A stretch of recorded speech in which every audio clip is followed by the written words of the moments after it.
Hello everybody, it's Kevin from the Wisconsin Rural Folk Society. I'm out here today on this beautiful spring day, and it's finally warm enough to just be out in light clothes.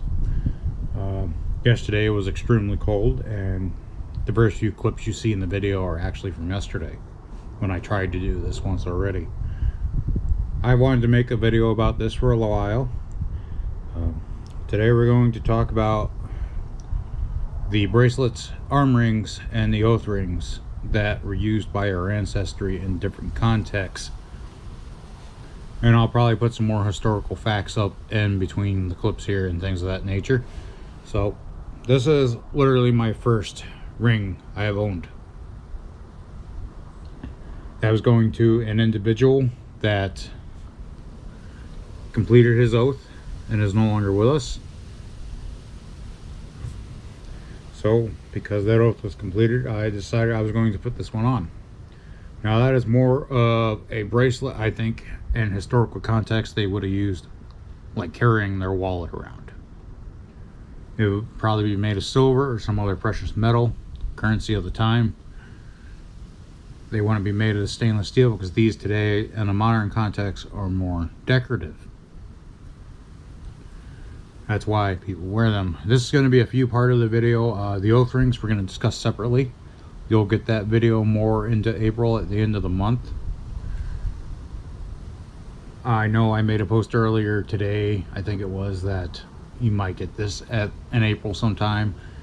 It might be true. I might get it done and upload it today. You never know.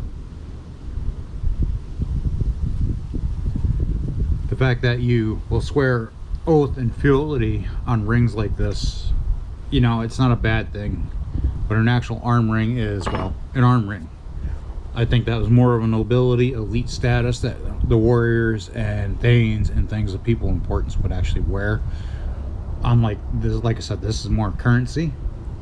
Like I said, we won't be discussing oath rings here, but the torques as well.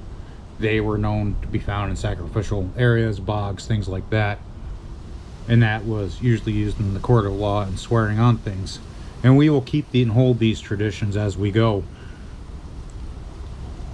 I've been working on my book lately, and the whole section of this will be included, more detail of my thoughts.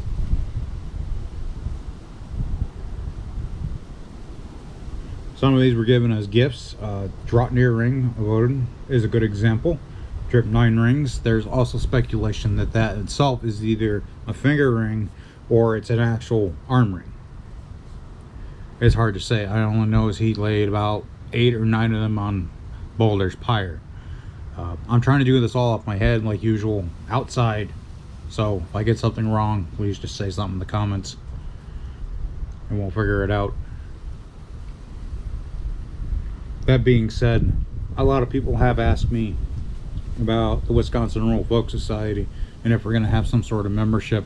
The answer is not officially. You associate with us, you associate with us. We don't want to be charging dues. We don't want to be doing anything of that nature. We're an educational organization.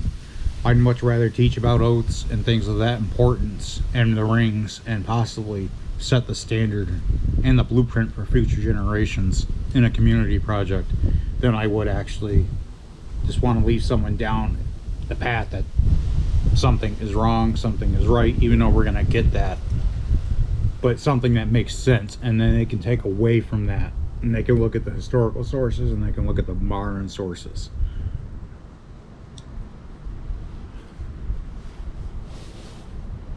And that's a big thing. I mean, I've been in a lot of groups where the historical source is the most important thing.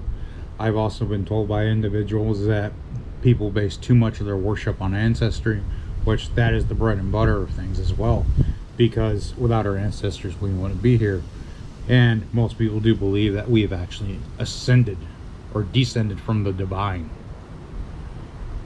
so in a way they could be our ancestor as well. People only see that God complex where this is an all-powerful being and he does this and that, and there's another one over here that does this and that, so they have their own unique ethic diversity, you could say. I know it's a dirty word nowadays, but it's more of our European diversity than it is anything else. they also carry over into multiple different people as well. And with that being said, I think this is going to be just about it for this video. And maybe we'll get into this a little more in the details. I did purchase a drone, so I'm hoping to bring more cinematic footage in the future to you guys as well. I'm going to be concentrating on this channel, so you might see more than just one upload a month. I apologize for not uploading in February. The winter was bitter cold. It was -15, -20. And the weather is currently still flip-flopping. Tomorrow is going to be cold. And into the week is going to warm right up almost into the 70s. It's about 54, 60 right now. But anyways, I'm going to continue on my walk a little bit. Maybe see what's down at the bridge here. Maybe catch a little more footage for the outro. And yeah, I'll catch you guys later. Like, share, and subscribe. It helps us out. Visit our page like that. We got 2 of them. We have weiw.org, and then we have the Wisconsin Rural Folk Society.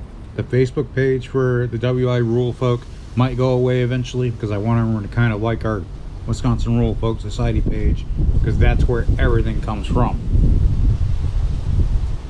I know, social media, we'll use it as long as whatever, but that's about the only reason I maintain presence on Facebook at this point. We also have a moot coming up in April. You can check the site for details.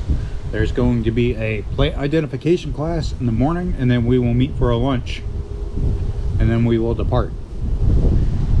We have a midsummer and our first official all thing in June, so you might want to make it out to the moot to be better invited for that. If not, you will probably have to meet me in person somewhere else.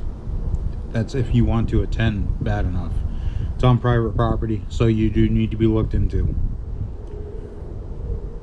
All right, keep it local, keep it heathen. I'll catch you guys later.